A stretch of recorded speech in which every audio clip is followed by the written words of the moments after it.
Hey everyone, I'm Jessica Kramer with MRC-TV. Today we're speaking with Katie Tubb, a senior economic policy analyst at the Heritage Foundation, to discuss how the war in Ukraine will affect energy prices here at home. Katie, thank you for coming on. Oh, thanks for having me very much. So first, can you tell us where America stood in terms of energy independence under President Trump and now where we are under President Biden? I think that's a really good question because it sets the baseline for this conversation. So 2018, 2019, Americans saw their energy costs decrease 5%, and per capita energy costs decreased in every state but the state of California. So that's what we were going into. Now we're seeing across the board energy price increases in the United States and globally. I think there's a variety of reasons for that, some of which are out of our control, but we're certainly not helpless in this situation. And I think that's where the conversation becomes very important on the policy side of this. Yeah. Well, I understand that we will find out today that we may have imported a record amount of oil in 2021 under Biden. What do you have to say about that? I think there's two ways to look at this. First, energy markets are global, and that's important and good for many reasons. Energy is produced in certain areas, it's processed in other areas, and that free flow of energy is really important to getting energy to consumers for the huge diversity of reasons and ways we use energy. So I want to be very careful to say that energy trade is important. One of our greatest partners is Canada, and so that free flow of energy is critical to getting affordable and reliable energy to Americans. That said, I think some of what we're seeing with energy imports is a direct consequence of President Biden's anti-energy policies. Keystone XL pipeline has become the trademark of that posture, but I think we're seeing it in a variety of ways too, not least of which is imports from Russia. And a lot of that also has to do with state policy.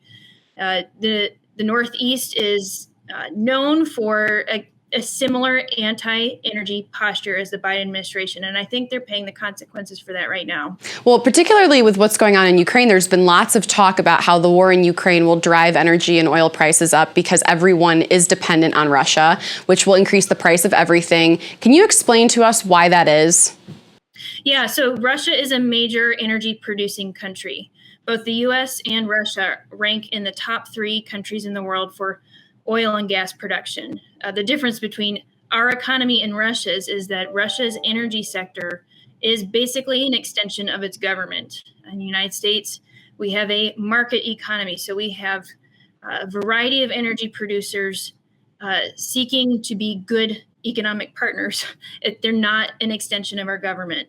And that makes us, I think, a very good trading partner. But that is not true with Russia, as we're seeing now, but as we've seen, frankly, for years. So this should be no surprise to people. And unfortunately, Europe is paying a much higher price for that relationship than the United States. Well, I've also heard that our environmental policies are a lot better than Russia's too. So, us doing it would actually even be better for the environment than Russia. Absolutely. The United States is the gold standard for doing things both environmentally in an environmentally friendly way, but also taking care of our employees and employers for that matter. So I think the U.S. has a gold standard in that sense.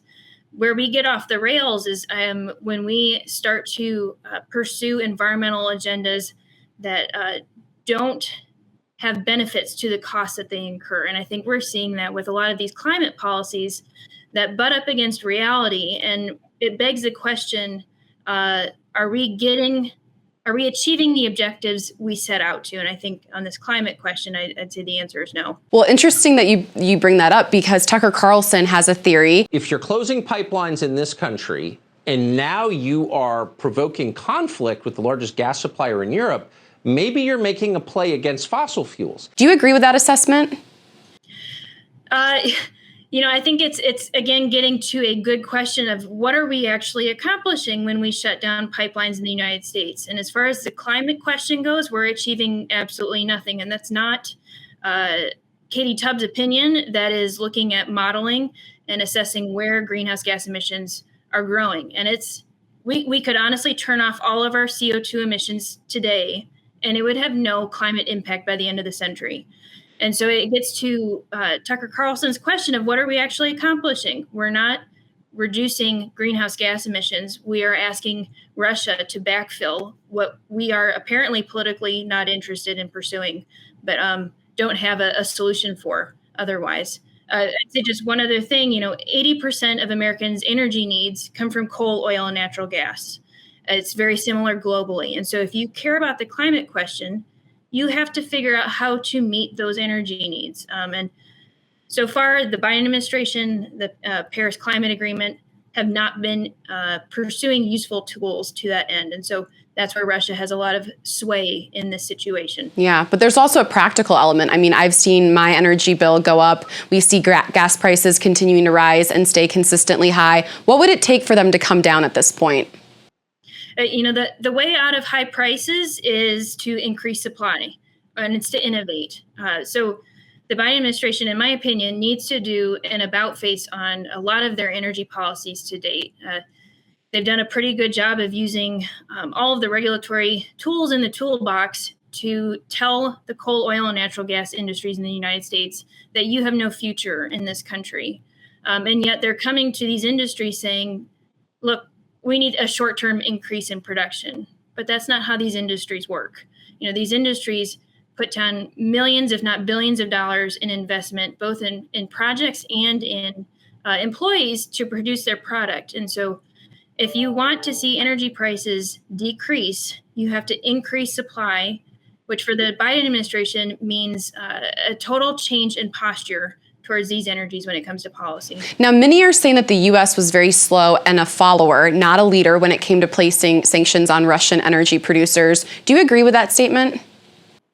Yeah, that's definitely not my expertise of the art and science of sanctions. I think sanctions are good and appropriate in this situation, but I don't want to stop the conversation there. Sanctions are not enough, and that kind of gets back to your previous question. In order to have energy security, we have to be a more aggressive energy partner, by which I mean we need to be committed to energy freedom. You fight authoritarianism with freedom. And so, yes, sanctions are appropriate in this situation, but let's not stop the conversation there. Let's look to the long term as far as providing for our energy needs and the energy needs of the world. Okay.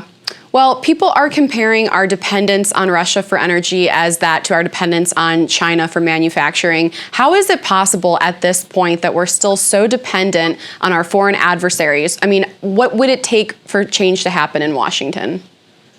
I think a lot of it starts with devolving power to the American people, to American companies. We're an incredibly innovative society, and so much of that has to do with good tax policy, good streamlined regulatory policy, making this country a place that people want to come to test ideas and then to get them out the doors.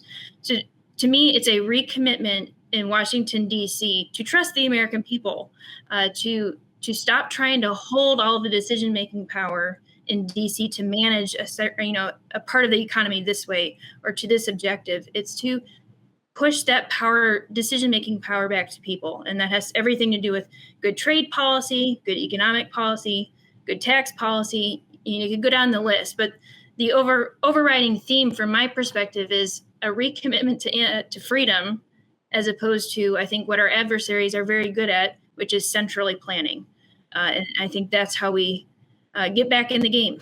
All right. Thank you so much, Katie, for your level of expertise on this subject. Absolutely. Thanks for having me on. Thank you.